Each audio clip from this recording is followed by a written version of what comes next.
It is the weekend. It is Mailbag. That was my best Les Roberts impression. I am Matt Jones. Of course, I'm stepping in this week to take over from Les.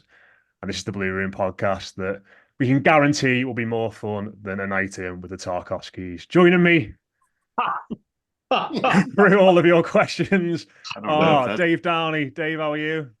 all right, mate. I thought this was only going to be PG, but you've made it worse already, haven't you, mate?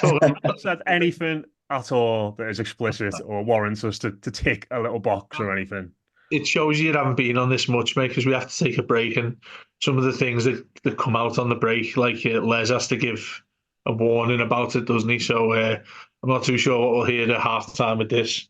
Okay. Also, Peter Mark. Pete, how are you, mate? I'm good, yeah, I'm good. I'm looking forward to the Tarkowski chat. Well, we'll see. We'll see if it extends beyond that. Warren Doyle. Warren, you got a good week, mate?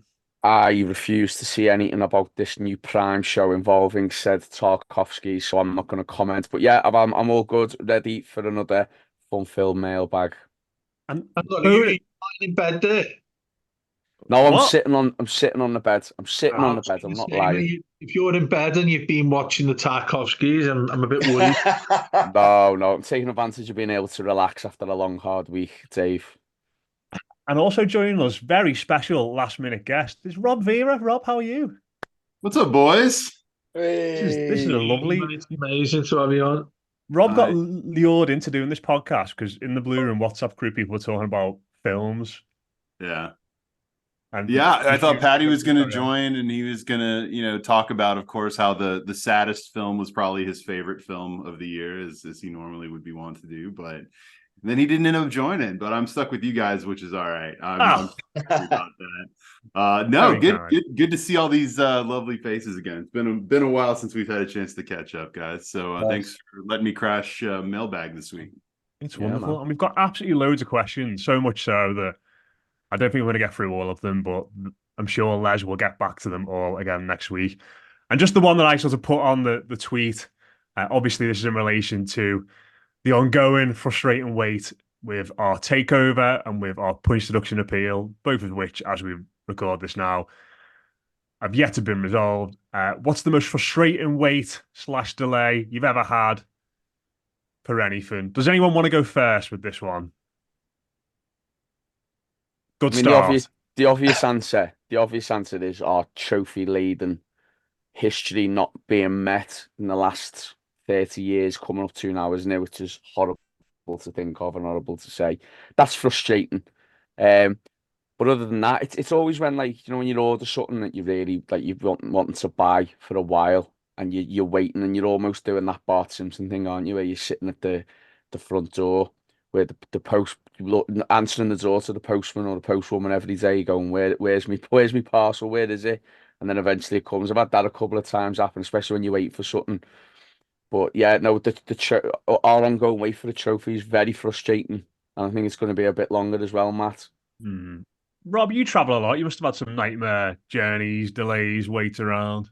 Oh yeah. I think one of my worst travel waits, and I don't know if you consider it a wait, a delay, a diversion, what have you, but one time I was flying and we were flying from like Tampa, Florida to Minneapolis, Minnesota, which is, if you know the US, it's just like, this kind of, it's a pretty long flight. Well, it's during a winter storm. We start circling the airport for what seemed like forever. Then they land us and have us sit on the airport ground for nearly an hour and a half, 2 hours. Then they say we can't, and then they take us off from there, saying we can't pull into that airport, and they take us to another airport where we sit for another hour. And it was just being stuck on a plane somehow always feels worse. It's like dog years when it comes to waiting. Sitting on a plane is absolutely the worst. Being in a confined space like that. Everton related wise, I think the longest wait for me is all the time that I spent waiting for Andre Yarmolenko to sign with Everton. For whatever reason, I clung on to that forever. Maybe Sandro is a close second. I remember that taking forever. But yeah, no, those are probably the first few that come to mind. We could probably sign both of them now pretty easily, I reckon. I think Sandro could do a job, guys. I mean, he couldn't be scoring less than our strikers are scoring right now. Right? I mean, that's just math, and you can't really argue with math. So, yeah. There you go. That's just math. Very Dave, good. Paddy Boylan replied to this question saying, this could just end up being a podcast about your timekeeping. Oh. Do you know? Okay, fine. That was my answer. But be honest here, Matt. I haven't been bad at that for a long time, have I? No. I'd say the most you're late now is like 10 minutes, where it used to be like half an hour. Yeah, but the irony with that is it's only on Zoom. I'm still late. I'm still late when it's Zoom. When I actually go to Denby and stuff like that, I'm generally on time for the post match sort of thing. But yeah, and Paddy's got no cheek to start saying things as well, because I was trying to sell this week's mailbag that he was going to be back and he was going to be on. I got his picture out, as everybody knows, when he's standing there with his cat Jess, and he's got his suit on as a postman. And we wanted to put it. Didn't I tell you about this, Warden and Pete, the other day? Yeah, you did. You hyped it up massively. Yeah, and he's let us down. So he can't say anything about anybody really. But just continuing there with things to wait for. And we spoke about this the other day, Matt, as well, didn't we? That trip to Scotland to interview Stephen Naismith. And I'd say this is not anything about me personally or anybody else turning up particularly late. But it was a crazy day here. I don't know if you guys remember it. When did we go, Matt? It's about 5 years ago, something like that. Yeah, you were late picking us up, like just to clarify. anyway, you're about an hour late getting us. That's by the by. Anyway, you have to get up onto the motorway. Obviously, we're going all the way north through Carlisle and places like that, aren't we, in Cumbria? And it was such an incredible day because it snowed really, really badly. Do you remember this, Matt? It was snowing ridiculously bad. So getting out of the city took us about 45 minutes, and we could just typically hit the motorway and just go north up towards Edinburgh. And we were that late, we had to ring. So I sorted it out with the media guy at Hearts. He was lovely, really nice guy. And we were meant to be speaking to him on the Friday night, I think it was, or Friday afternoon. I think it's the Thursday we went to be speaking to him, and the game, they were playing the derby on the Friday night, weren't they? Yeah. So I give this guy a call, and like we were halfway up there, and I was like, if he turns this down, we just come up here for absolutely no reason at all. So I give him a call, and he said, I said, can we do it later on with Stephen? And he said, no. He said, we've got training, obviously, and he's got his team talk stuff. He said, but there's no way we can do it as late as you get here tonight.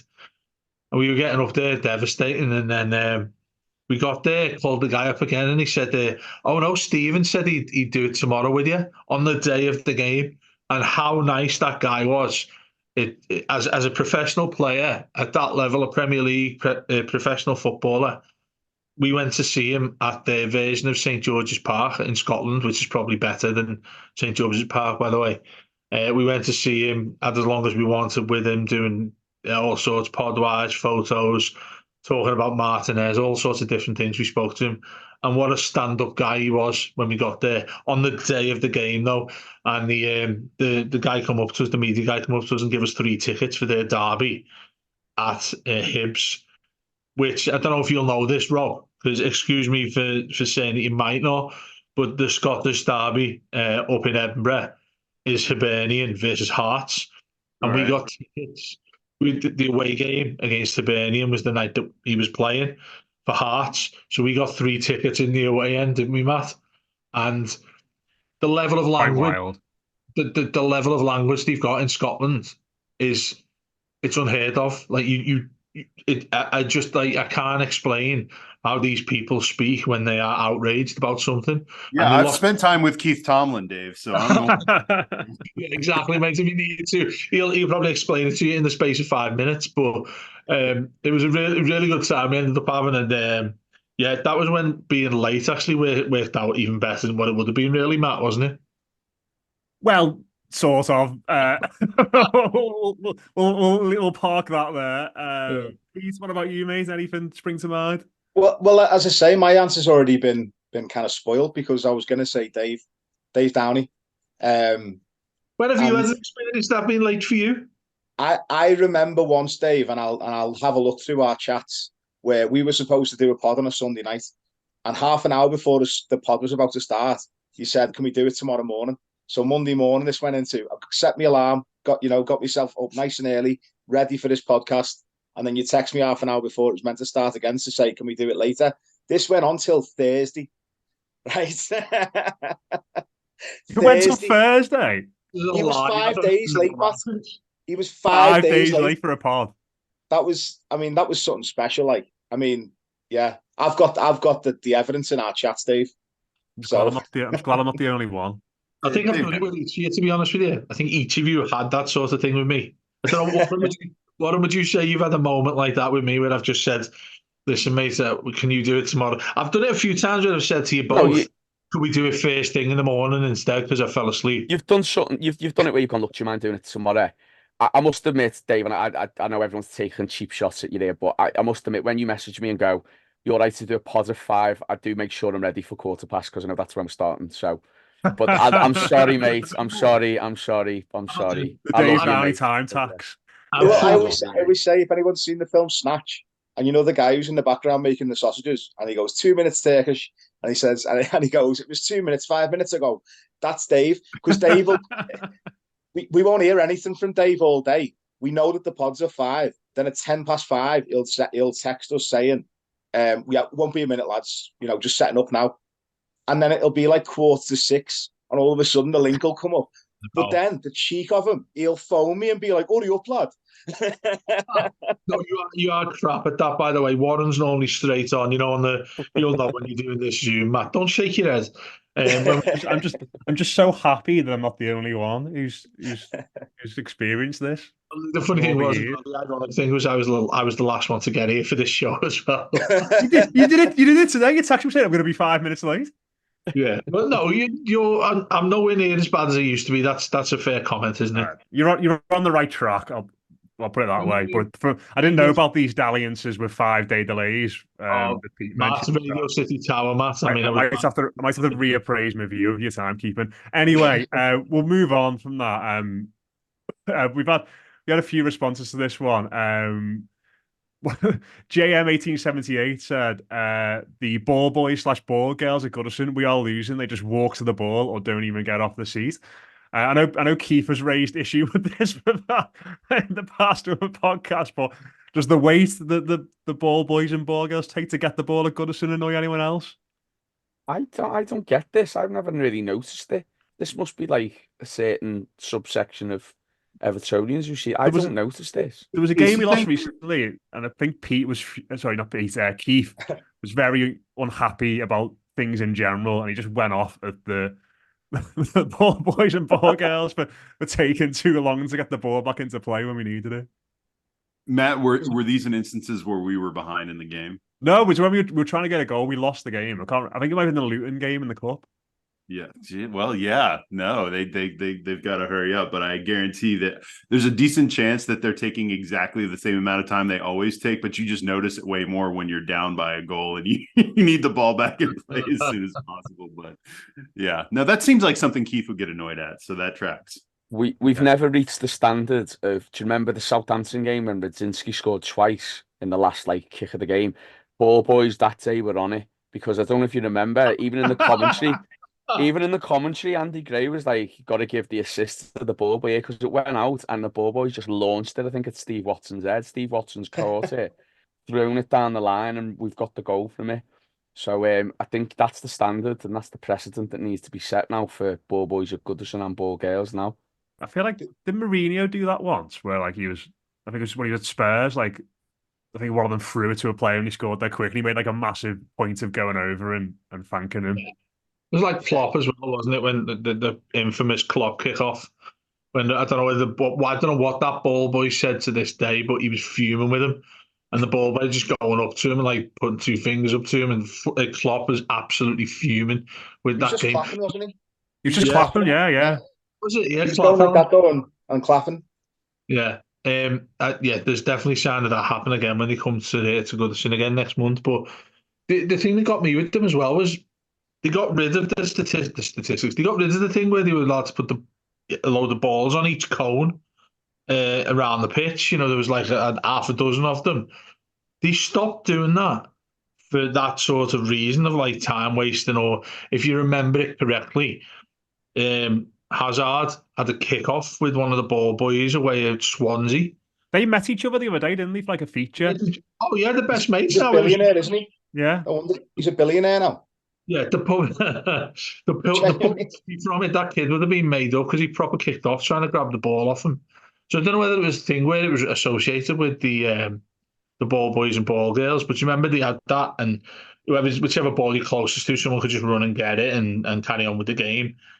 They stopped doing that, and I don't know why this season or maybe last season he brought it back. I'm not sure why that was allowed. Was it to make sure that the boy or the girl didn't have to get as involved as they have been? So when the game's wasted, when time's wasted, it's not their fault. I'm not too sure what happened there. Do you know, like, football's ridiculous now for marginal games? Like, I think teams have got like throwing coaches and stuff, haven't they now? I think Liverpool's got a throwing coach. Like, it wouldn't surprise me in like the next few years if like a team hired like a coach to train the ball boys and ball girls on like how to get the ball back quicker, like where to stand, like how to anticipate when it's going out of play and that kind of, like that feels like something that will happen. How to wipe the ball with a towel when it's raining. Yeah, like but isn't that how they like train the ball boys like at Wimbledon or whatever? Ball boys and ball girls at Wimbledon, where they have to like hand up, run, that when they have to run and they have to do all these like wind sprints training to get off the court as fast as possible. But tennis is obviously a fundamentally different that way. But yeah, no, that doesn't surprise. I'm sure they go through. There's got to be some training, right? If you're a ball boy good at any of these Premier League grounds, right? I mean, they're just like academy players, aren't they? Or they used to be. I mean, I don't know. I suppose if the referees don't have to go through any actual training, then the ball boys certainly don't either. Yeah, that makes sense. Yeah. I wonder if like told to slow things down when we're like winning, or I don't know. Well, there was that famous one, wasn't there, a few years ago when we finished fourth and Ferguson scored against Man United. Yeah. And as we're celebrating, like you can see Moyes is calling or he says something to one of the stewards, and they start calling the balls in. So on that game, we actually had balls all the way around the pitch, and when you watch it back, every time the ball went out, we were getting it straight back into play and put them on the back foot. And the second we scored, they called all the balls bar one in, and that's one of the reasons why. That's why Gary Neville was kicking off. That's amazing. I did not know that either. You can see I remember that goal like it was yesterday. Yeah. I remember watching the Soccer AM after that game, and they highlighted on Soccer AM. They said, "Look at the fella," and there's a fella going around with a bag, putting balls in a ball bag, and because it was called the Multiball, wasn't it? And then you had to then go either you're a Multiball team or you're not. So we went from being Multiball in that game to like one ball. So every time it gets kicked into the Bullens, everyone's just holding on to it. Time's ticking, and then eventually the ball gets thrown back. Whereas now the ball gets kicked out and there's another ball straight in, isn't there, from the side? That ended up getting Gary Neville sent off because he got that pissed off with the crowd.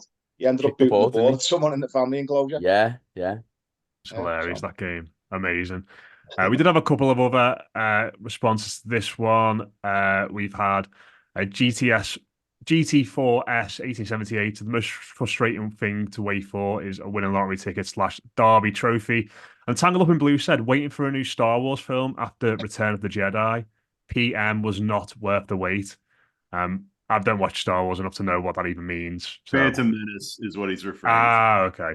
And he's right. I mean, okay. That trilogy was pretty garbage. Rob feels your pain. Quick one here. Dave would agree with me on that, I'm sure. A quick one here from Liam Fitz, who said, have you ever fell asleep at the match? Ooh. No. Nearly did a Bolton away one, yeah. Nearly did a Bolton away, severely hungover on a Sunday and like just not wanting to be in Bolton, hungover. And then nearly just doing that and just somehow watching it. But no, never at a home game. Nobody else? Watching it on TV, yes. There have been a few times over the last few years where I've been at. Now, granted, I'm sometimes getting up at 6 a.m. for some of these games, but yeah, there's let's be honest, Everton hasn't really been very easy on the eye at times for the last few years. So there's definitely been some times where I've just kind of drifted off. Yeah, I feel like I'm in like just too much of a space of internal pain watching us at the moment to be able to fall asleep. Like Monday night was, yeah, agony. We've got this question which I thought was great from Liam Divisible. I think that's how you say it. Liam Mar Divisible on Twitter, LGK. He said, when was the last time you looked at something and decided to walk back and fuck it off, like Mcneel did with that counter-attack on Monday? I've got one for this. I was going to go for a run last night and I looked outside and there were hailstones. So just thought, nah, jib. That started halfway through our pod. And I'm like, where my room is, there's like a conservatory roof, like just outside the window. And it was absolutely battering down. I haven't listened back to it yet, but if you can hear some strange noises, that's what it was, that hailstone. So, I mean, anybody else? Yeah, similar to you, Matt. I think outdoors with golf. I mean, I love rain, which is really I have a really strange relationship with rain. I love rain. There's Honestly, the title of the mailbag. Yeah, strange relationship with rain. No, I love it when it like this time of year is perfect for it. As we approach the spring, it starts pissing down all over the place. I'll go out with my umbrella, go on a walk with it, whatever. And I love, as you know, playing golf. Most people not play golf all the time. Love playing golf in the rain, but it gets to a point where when the wind comes in with the rain, that's the point where I think this just isn't worth it. Now I'm actually not enjoying this. If it pissed down with no wind, I'd play 36 holes. But wind comes in, as you know, playing golf where we live as well in the near the coast. There's loads and loads of wind. That's when I've got like in the car drove, I don't know, 30, 40 miles. Near your way, Matt. I mean, you're blessed with golf courses where you live, aren't you? All the way around you. I've been round there when similar weather you've been speaking about yesterday. I'd have a game with the hailstones, not a problem. Blowing wind, I need to go. I'll go and sit and enjoy the rain in the car.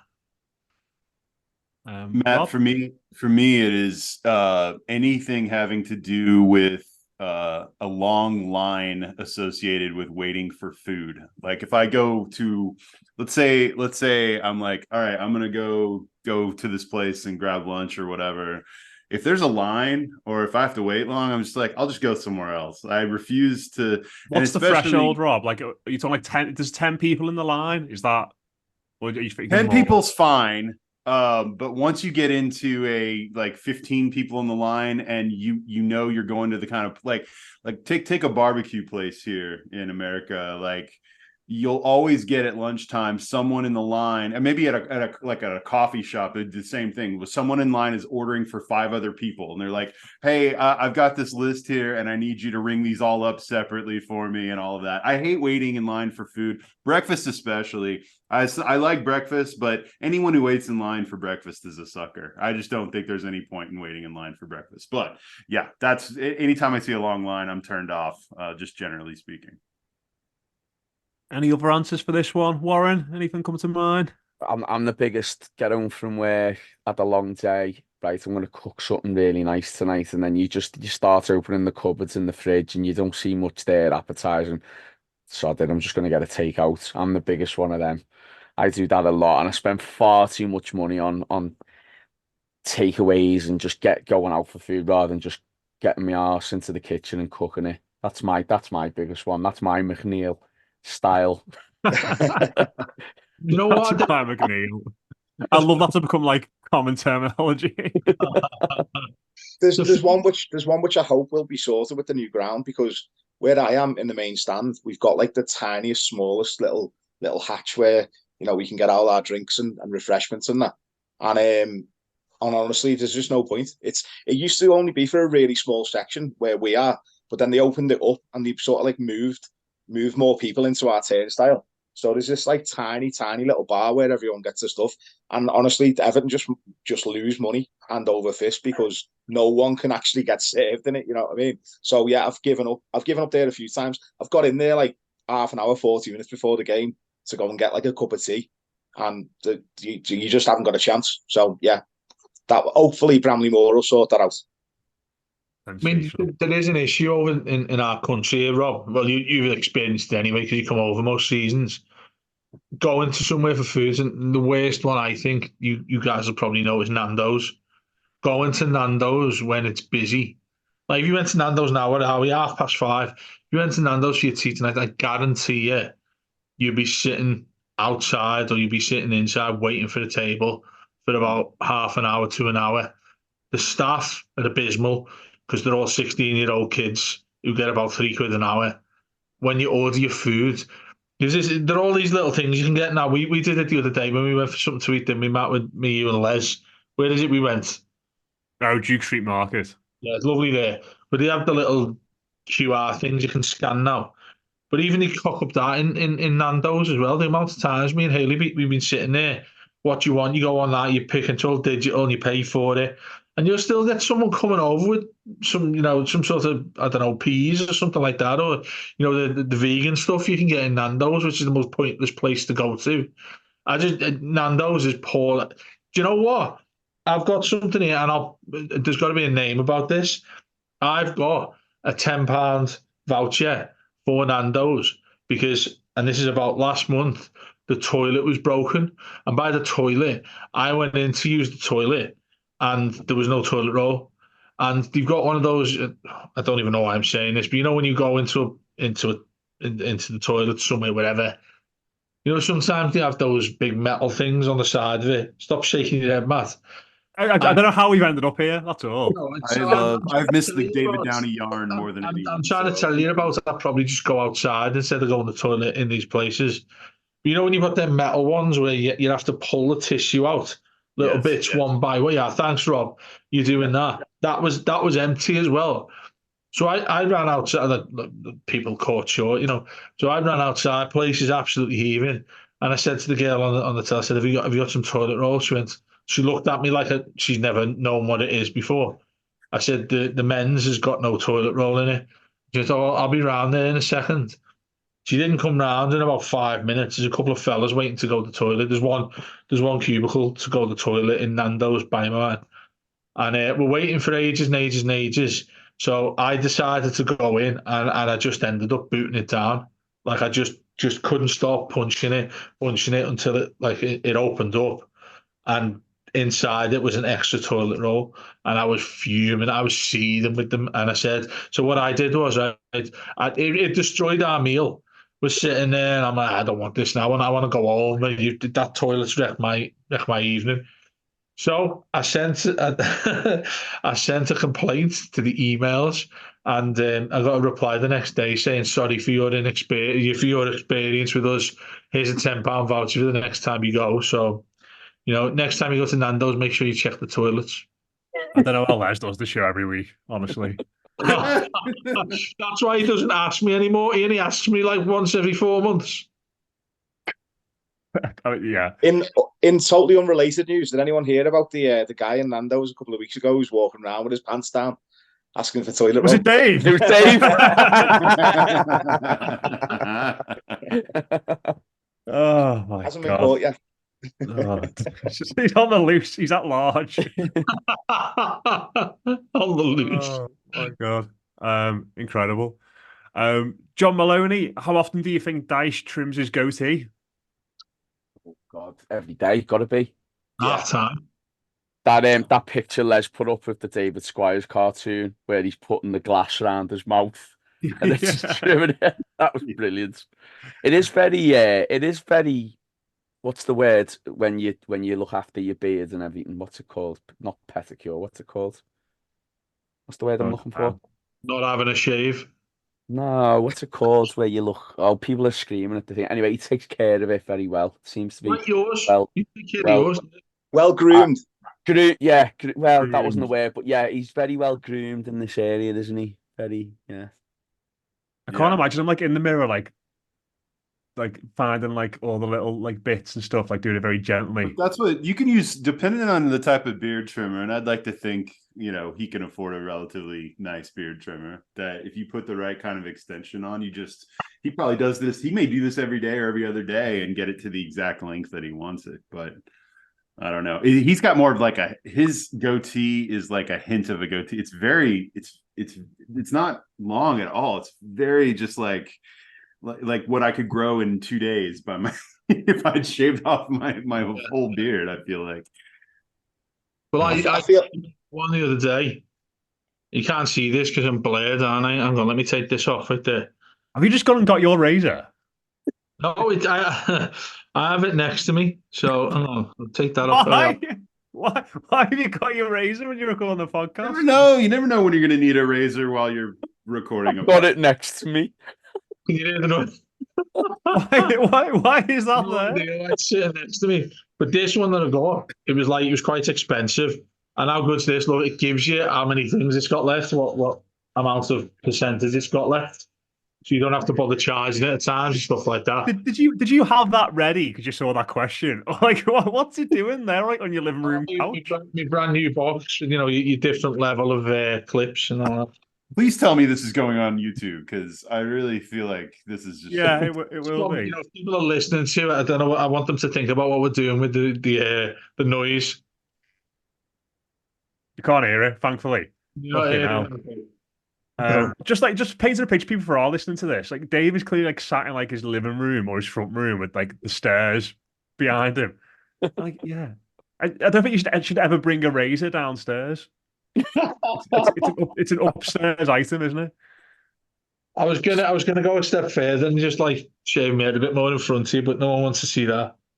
That's not Friday night entertainment for anybody, is it? I mean, as well as I've got a strange relationship with rain, I've got my razor next to me. That's the next greatest line ever in Mailbag. Have you been shaving the dogs again, Dave? Is that what it is? Just sat there. The invasive thoughts got the better of him, and he was like, I think Dyche, though. I think Dyche. Has anyone seen the Santa Claus movie? And you know, like when he shaves his beard off and it comes straight back. Oh yeah, Tim Allen, Santa Claus. Yeah. I think Dyche is like that. I think he had a wet shave. Like by the time he got out of the bathroom, it'd just be like boom, and his goatee be back. I don't think it takes much effort. Do you know what I mean? I think Dyche without a beard at this point, because you've only ever seen him with or goatee or whatever, like it would be jarring to see him without.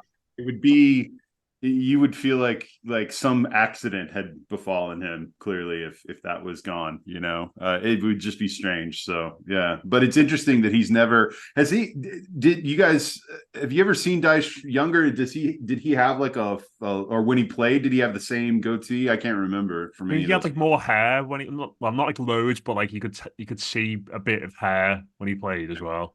I always remember him famously scoring that penalty in the FA Cup semi-final for Chesterfield against Middlesbrough back in I think it was '97, and he just looks like a younger version of what he is now. So I don't think he's ever changed ever. I think he's always had like the same look, same style. I reckon that like if he shaved his beard off, you wouldn't notice straight away. It'd be one of those things you're like, what's different about you? And then like you'd eventually get onto it like after like 15 seconds of looking at it, like, oh yeah, your beard's gone. I don't know. I think if he walked into a room and that was gone, I would be like, who's this? Who's this guy? And then he'd start talking and I'd know exactly who he is. Yeah. Cool stuff. We will take some questions now from the Blue Room contributors who have asked us ones, including Les. He said, one from me and at Chrisley 1878. What lower league player were you convinced would have been class for Everton, but we never signed? And the one that's mentioned in the tweet that Les has referred to there from Chris are David Nugent and Lee Trundle. David Nugent, I wanted us to sign that lad every single year. Just because he was an Everton fan entirely. Preston, though, didn't he? Yeah, he did all right, didn't he, for like a while. Leicester, was it? Yeah. The other one as well for me was Dean Ashton when he was a Crew. Yeah. And, like he was young and coming through, and I think it was him and Rob Hulse were playing up front together in like League One and doing amazingly well. It's like, God, he's going to be class. And obviously he went to the Premier League in the end and did pretty well. But and any others spring to mind from yesteryear? Paddy mentioned it in one of the replies, but I thought Jason Koumas was going to be the next superstar. I used to always play, and still do now because I've reloaded on my laptop, Champ Manager 0102, still the greatest of all the Champ Managers. Yes. And for some reason, I don't know why, but for some reason I used to always go Tranmere because they used to. Do you remember they beat us that year, didn't they? And that was when they had that sort of couple of runs in the FA Cups and all that. Aldo And was manager, wasn't he? yeah, and then they had like what was it? Do you remember him who had the longer throw than Rory Oh, Delap, Dave Challoner? Challoner. Dave Dave Challoner, yeah. They had is it they had Yates who scored two? Yeah. Yates, they had Clint Hill, they had Gareth Parkinson? Roberts at Parkinson, they had Gareth Roberts at left back who played for Wales as well. But Koumas was coming through and he was like the young superstar. And at the time under Schmidt, we were really dull to watch on the eye. And I thought we're gonna sign, and I used to sign him on Champ Manager for whoever I went to, and he'd get like 15, 20 goals every season. And of course, at that age, you think what happens off Champ Manager is going to happen in real life. So I was convinced if we signed him, we were going to have the greatest midfielder ever. And I think I don't know where he ended up. Koumas, West Brom, wasn't he? Ended up Wigan? at West Brom, Wigan and West Brom, yeah. And he didn't. I think he was in the Premier League for a little while with West Brom and didn't really do anything. Did he end But up playing for I Wales, or have I just made that No, up? no, yeah, yeah. no, he was. He was Yeah. Welsh international, yeah. I thought, and then do you the last sort of one I thought he's going to be unreal in was, do you remember Dale Jennings? That was his name, wasn't it, for Tranmere? And he got went a to story Bayern, about it. didn't he? Yeah. Yeah, went to Bayern Munich and he scored that goal where he took it round all 11 players and slotted it. I Yeah. thought, oh, we need to sign him sharpish. But yeah, no, that was my one. When Paddy put that, I thought, yeah, Koumas, that was the one for me. He's playing for Prescott Cables now, Dale Jennings. Only 31, Yeah, so, he is. could Down the give a bit corner of from pace that we man. need. There's I tell you what, you remember we knew an agent who was we used to do a lot of stuff with him, Matt. You remember who it was, didn't you? And he was Dale Jennings' agent. And obviously he went to Bayern and played for Bayern B. I think they have it over there, don't they? The B team. And he played for them and he said, oh, he went over there and he just didn't immerse himself with the culture over there in Germany. And he said, he used to go over and see him. He said he used to just stay in his flat eating pot noodles all the time. But he said, the way they have the culture over there at Bayern's completely different to most of the clubs where, when you see like first team players alongside the academy, they all sort of treat each other in the same way. So they used to be like walking past like Ian Robin and, Ribery and all that, and they stop and say hello and how they are and all that sort of thing. Can you imagine if you got to that far in your career that you've got the world at your feet with that happening, haven't you? And yeah, like you look at where he's gone and where he is right now. But the one I was going to say, I think I'm not sure if in the question it was included was Lee Trundle. Yeah. He used to score some ridiculously good goals, and I just thought he was hilarious. He just seemed like the funniest fella ever. And met him a few times, and he's a really nice guy, and he's a blue as well. And he never made it to the Premier. He never even played in the Premier League, I don't think. No. He went through a number of clubs, like he was at Swansea before they came up, Bristol City, loads of different players, loads of different players. Played in the Welsh Premier League, didn't he, for a while, and he never got above. I don't think they like the equivalent to League One now or Division Two. I don't think Yeah, he ever got above that level, did he? I think he was the first. In Neath he played for, and I think he was the only player in the Welsh league that signed a contract that had like extras in it. Like he got a car, and like he had to sign an extended contract because Neath's a team in Wales, isn't it? I'm not making that up, am I?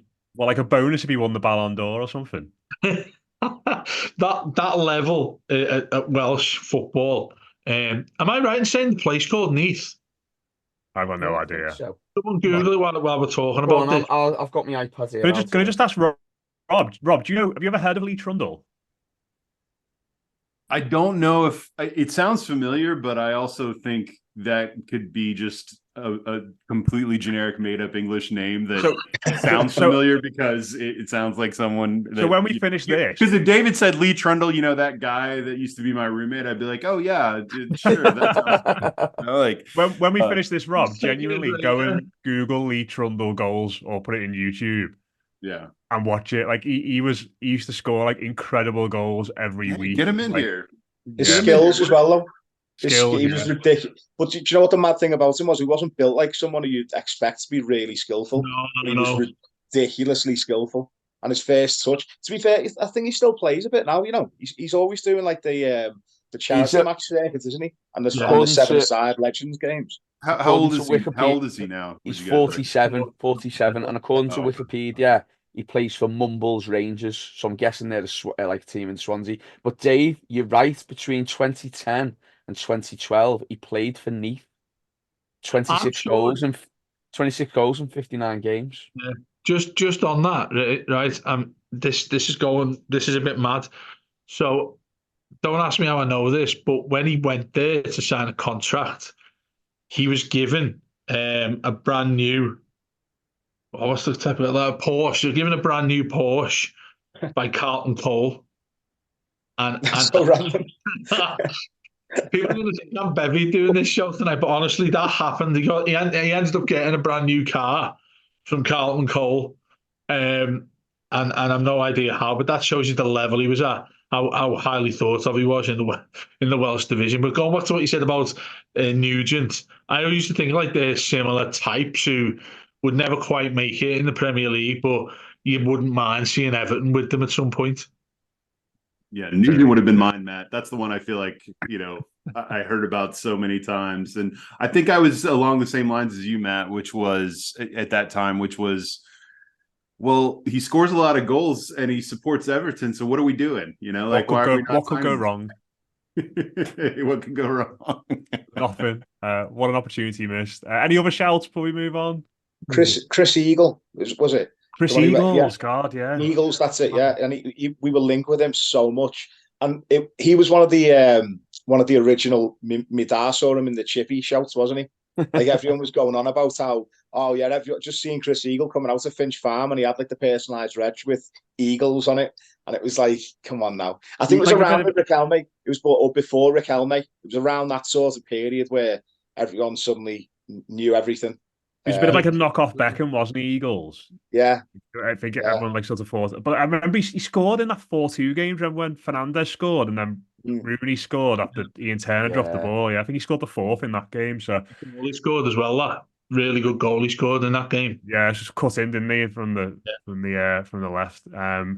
Right, we haven't got long left, so we'll rattle through some of these. This question from Stuart Guy. I don't know if you've seen this video, so I don't know if the context is going to hit with you.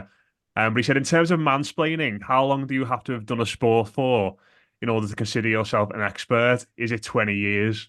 Does anyone know what I'm talking about here? I read this story today and I was laughing reading it because I just Someone want to explain it to Rob? I don't think he has seen it. So it's a professional female golf pro, Rob. Yeah, she was taking drives and this guy came up and tried to tell her how to, Yeah. And apparently, I'm Dave, you'll know more because you're a golfer, but apparently every so often a golfer will try to like alternate or change the swing a little bit, and that's what she was doing. And this fella's apparently come up and gone, if you do this, it'll be much better. And then she hits it, doesn't she? And she hits like a really good one. And then he goes, see how much better that was. I read about it. Yeah, I cringed. I haven't seen the clip, but I've read about it today. This was just a romantic 20 years on his part. He was just trying to, it was like his in. It's the equivalent of Matt going up to someone saying, that podcast shit, I've been doing it for 12 years, ours is... But just going back on what you said there, well, that's spot on telling the story, but she's absolutely brilliant. If you follow her on Instagram, she teaches golf as well. She is a pro as well.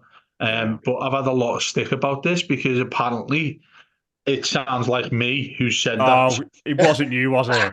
No, it wasn't me. It wasn't me at all. So many of my mates have messaged me saying that sounds the ringer of you started saying to it, I can show you that I'm better than you at golf, and it's just like and you know what? It's angered a lot of people, and rightly so, because she's a really talented golfer. She's a pro. She's just being sponsored by the company Cobra, and they've just started giving her the clubs and stuff like that. She's going to go a long way, and fair play to her that she stands there just laughing and joking with the fella and saying, "Oh yeah, I'll try this, I'll try that." Because I said, if that was me, my 9-iron would be around his head. If it was me sitting there and he was giving me all sorts of tips. So Dave, just promise me you didn't go down to the driving range in anger after your Nandos episode, did you? How long have you played golf for, Dave? 20 years. Toilet roll instead of golf balls. That's what I was doing, mate. Oh god, yeah. If you've not seen that video and you want to cringe your back out, go and watch it. It's amazing and awful in the same sense. Laura has asked us, and we also had this question from GT4 S8078 again. How many times have you tried to call Richard Masters on that number that got handed out? Has anyone rang him? Yeah, Pete, you said you tried to ring him yesterday, didn't you? Well, yeah, I feel that after the flood of calls, I got a call back off them, off the Premier League charity line, of I think it was Deborah and Dave, not our Dave, different one, and they said that given the amount of calls, they're now going to give us 20 points back instead of 10. So it was obviously worth it for everyone to phone up the Premier League charity line and give them loads of stick. So yeah, well done, everyone. Good to know. Glad that was sorted out. We've had this one from Gary Lund. If there was a Premier League Royal Rumble, who would you submit as our player entrant, and who would win the entire thing? I think this is a great question. And Ben Godfrey, surely. Godfrey. He's nails. He's hard. He just launch everyone out and win. Do you know what? I don't think he's like your Duncan Ferguson hard or your Mick Harford hard. But have you seen that video of him on the punch bag? That's it. He just looks scary and fast, and I think throw him in there. I think he's probably our toughest fighting player we've got. I think he'd finish top 5 in the entire league. Who'd win? No, but who'd win it? Beto. Oh no, Yeah. He'd just slip over and. Beto would be like. Do you remember? Well, do you remember? Beto would be like Kean or the Undertaker coming on and just like throwing people over the top rope. I reckon Beto would be sound. But genuinely, who in the league do you look at and go, that's a hard man now? Like, the old fashioned, like, when they used to say about Vinnie Jones or players like that being your hard men. Like, who is then? Like someone like Haaland would be tough to get out of that. He's just nails, isn't he? Fast and dynamic. But he's not hard, is he? He's not a hard man. Those players don't exist in the same way that they used to. Warren, I think you're right. Yeah. Like you've seen that in other sports, like hockey used to have guys that were literally just on, in the squad just to go out there and start throwing punches and fight, and they couldn't do anything else. I don't even think we have like these just rock hard, hard as nails, like defensive midfielder, center half types that just kill everyone anymore, just because of the way that the game is called anyway. Yeah. So I think Godfrey. Go on, Warren, sorry. No, go on. No, it's not. Go on. I was just gonna say, I think Godfrey's a good shout because he's not like a lumbering oaf like Beto, but he's still big. Physical. Beto's pretty fast, actually. He's just not very good at scoring. He always looks like he's gonna fall over when he's running faster, doesn't he? Do you like a kid when like they're a toddler and they learn how to run? It's like that, and you think, they're just gonna fall over any second. Well, that's like Michael Kean. If it was Royal Rumble, that's one where as soon as you're out the ring, you're out, aren't you? Michael Kean would like trip himself over and fall over the top rope. Do you know what I mean? Like that's. I think we've got a few players that could have seen doing that, to be honest. I was going to say, obviously he's not with us now, but I was going to say Sylvan Distan would take the piss out of winning the Royal Rumble. That Martinez of filler. I think he'd be good at it. That Martinez of filler. They could do all the sly tactics though, wouldn't he? Like he'd get like steel chair in or something like that. No, Neil Maupay would be doing that as well. Yeah, Neil Maupay would be like he'd end up getting battered by all of them, wouldn't he? Yeah, Neil Maupay would get thrown out first and then blame it on the Everton fans. Oh, sensational! Right, let's do 2 more before we go. Laura has asked, "What's the weirdest thing you've done after losing your head over Everton?" Oh God!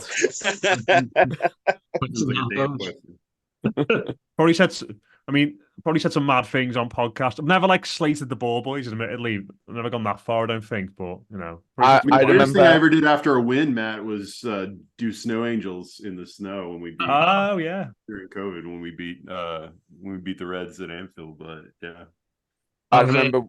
Go on, mate. I've kicked my car and properly nearly broke my leg, and it was losing to them. It was when which one would he scored in the last? When Sturridge scored in the last minute. The 3-3. No, he scored the winner. Oh, sorry, yeah, it was 3-3. Yeah, he scored the equaliser because we thought we'd won it. And he flicks it on and scores that goal. It was either that or the Mane one, when he scores that one that just trickles in. Yeah. I remember going outside, mate, and I was seething, absolutely seething. Walked up to my car, and you see a load of their fans walking across, trying to go over Stanley Park, and you just hear them singing, and it knocked me sick. So I walked up to my car, and I just, the way you've got your bottom, well, you know what a car looks like, and I just wellied it as hard as I could with my right foot, and I couldn't. I'm not joking. I couldn't even drive it. I couldn't get my foot in the car properly, and I was sat there for ages waiting for my missus to get a taxi down so she could drive me home in my car because I was that irate with that happening. So yeah, I mean, what game was that, Dave? The 3-3 derby from 2013. I remember that. Yeah, it was when we had Lukaku scored 2, didn't he? And Morales took out Suarez. Oh, it was that one when Suarez dived in front of Moyes, wasn't it? No, that was the year scoring before. Wasn't it Sturridge who scored for them? Yeah. One of those shit ones where they kept on coming to Goodison, either winning or drawing. But yeah, and you know where I used to park, where we used to do the post-match podcast, Matt, was in on behind the Bullens. There's the kids' school, and there's a massive car park right next to that. That's where the car was parked at the time. Yeah, I could take you to the spot where I nearly broke my leg. So that's where I've absolutely fucking outraged. The angriest I've ever been, and maybe I don't know if it's about a particular thing I've done, but the angriest I've ever been, and I know it involved me throwing something or yelling loud enough to probably get the neighbors to call the police, was the John Terry offside goal. I've never been more. Yeah. Like that's when and I don't know if it was the same season that I'm sure it was Stanislas at Bournemouth, like those games just. Rob, they were like 40 days apart, them two games. That season was I'm still mad about. I think that was when I knew the John Terry one especially was when it really, not that I didn't kind of suspect it before, but if anyone who's ever listened to me on this pod wonders, like, well, what's the root of all of Rob's bitterness about the two-tiered system of the haves and have-nots in this? It's when Chelsea was not only given like 5 extra minutes beyond the added time, but then Terry scored what was clearly an offside goal.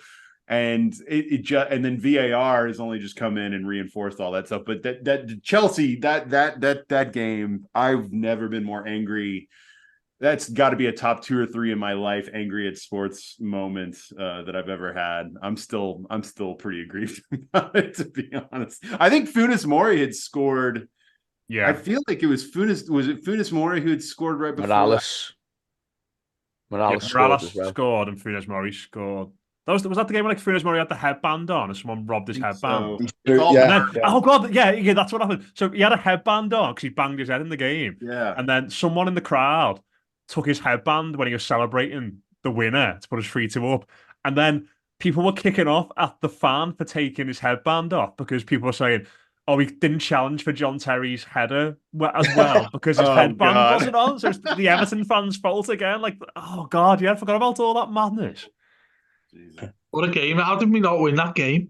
I know because of that, but we battered them as well. We were 2-0 up, weren't we? We were 2-0 up, then they got up to 2-2, and then we scored to make it 3-2. Every goal was in the second half as well. Martinez days, yeah.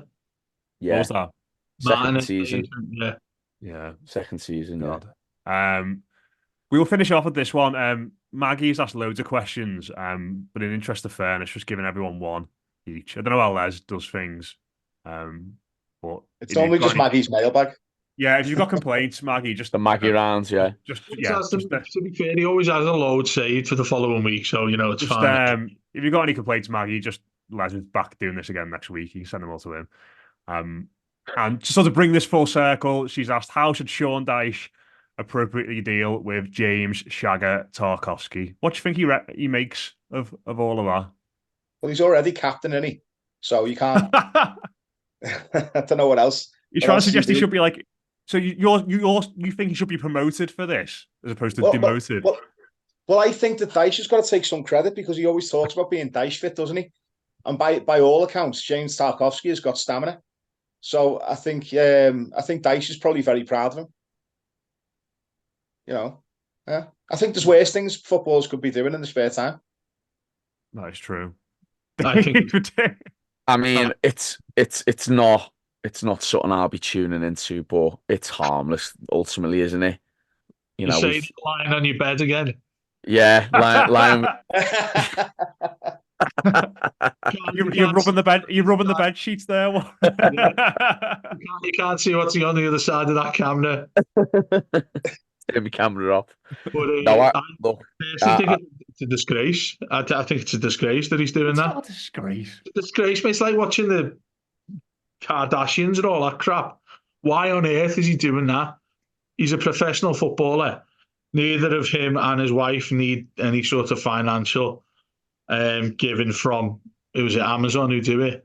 Why on earth is he on live TV as a Premier League professional player whilst wearing the shit and he's saying, I love shagging? He's got his wife. Is it not an assumption? You know, you got a partner.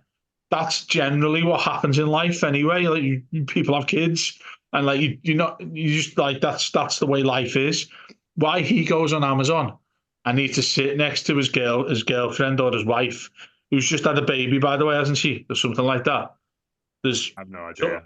Something's happened. And the way they sat on the couch and like they're holding each other's hands, I'm like, this is really weird. This is the captain of our club. Do you know what though, Dave? You fucking deserve more than 10 points taken off you with that. He should be punished. He should be have to go train. This is ridiculous. To go with the under-19s or be a ball boy, anything like that. I honestly, I'm being genuine. I think it's embarrassing, really embarrassing. Dave, he's always got toilet roll in the house though. Well, that's by the by, but I bet he hasn't got a haircut. How else are you going to relieve the stress of this points deduction and takeover delay, Dave? Come on, Rob. Final thoughts to you on this, mate. Do you think it's a disgrace? I don't know, honestly. Like, I'd send them to the most under-19s. Footballers. Like, let's be honest, most of Everton. you don't want to corrupt in the under-19s who have to do an attitude like that. What do you want to be talking to them about? Under-19s really helped him. I think that look, there's not much interesting about this particular group of players. I mean, these are not exactly a bunch of academics, guys. Like these are generic footballers with generic interests. And if honestly, like the fact that James Tarkowski likes to consistently have sex with his wife is about the most interesting thing about James Tarkowski. Okay, so whatever. As long as he's keeping Michael Kean on the bench, he can shag his wife all he wants and talk about it all he wants. That's fine by me. So good for him. I'm glad they've got a very healthy relationship. Anyway, he's the captain, and we look like we might be. We are in a relegation fight. You've got the captain of the club basically showing amateur porn on. Hey, Dave, he doesn't do it on film, does he? Hey, Dave. Counterpoint. You know who really brags about all the sex with their wife? It's the other club captain, Sheamus Coleman. He's out there flaunting his 15 kids that he's got all the time. He's basically doing the same thing Tarkowski's doing. He just doesn't get on a reality show and say it. He's got to go and do something. Like I say, go and help the kids out or something like that at the club. I don't know, some sort of punishment. He shouldn't be playing. I put community service. He's suspended for having sex with his wife and talking about it. That's hilarious. Honestly, I'm being serious here as well as I'm smiling. No, you're not. Do you not think that that's really embarrassing? Sylvan Distan has gone down in folklore. Sylvan the milkman, because he pretended to be a milkman, so he could. Allegedly, I think we need to probably say at that point. Allegedly, yeah. This is intentional. The things you're referring to are not intentional. He sat next to his wife. There's a production team behind him. What's your favourite thing to do with a night? Oh, we love shagging. Okay, how about you like keeping a clean sheet and keep us in the Premier League, mate? And then you go over and have a nice night with your wife. Why is it to do that. This is And like the only acceptable answers for these guys is like, well, what's your favorite thing to do? I don't know. I like to watch Netflix, or I like to watch Prison Break for the millionth time. Who cares? Like, you know. By all accounts, he doesn't have any clean sheets at home anyway. Hey. all the attention. No, but look at this now. We're playing Brighton. Obviously, every game we need points. We're going down to Brighton. If you're going down there about 12 hours, what are you talking about? Tarkowski shagging his wife. He's not like, he didn't like do it this week. I don't think. Like, I don't think it was filmed this week. Is he just? Oh, so that question needs to be asked to him then. Do you do it with your wife every night before the game? Do you do it with your wife when you get home? Is this affecting your performance? That's what I want to know the answers to. Would it be better? His performance on the pitch or his performance with his wife? He said, "I'm not having sex again until we win a game," because I think that I'd be interested in as a concept. It wasn't a question about Dice. What would Dice do? The actual question was about Dice, wasn't it? I've forgotten what the question was. Oh, question was what should Dice do about Tarkowski saying he likes? Yeah, what should Dice do? I'd sack him. If he played. Sack him. I'm serious. I'm being here. You know, I think that's a joke. That is. It's not a joke because it's not funny. That's our captain, lads. He's a top shagger. And he's a top shagger. Keep going. It's the way he says it, and then she goes. I tell you what. Just to round this off, I'm putting a bet. Tarkowski first goal scorer tomorrow. Oh, imagine what a celebration will be. That'd be amazing. Look. Beckham, France '98, isn't it? Yeah, keep thrusting at the away end. that's the bet tomorrow. Right, we'll leave it there before Dave morphs fully into an Everton dar.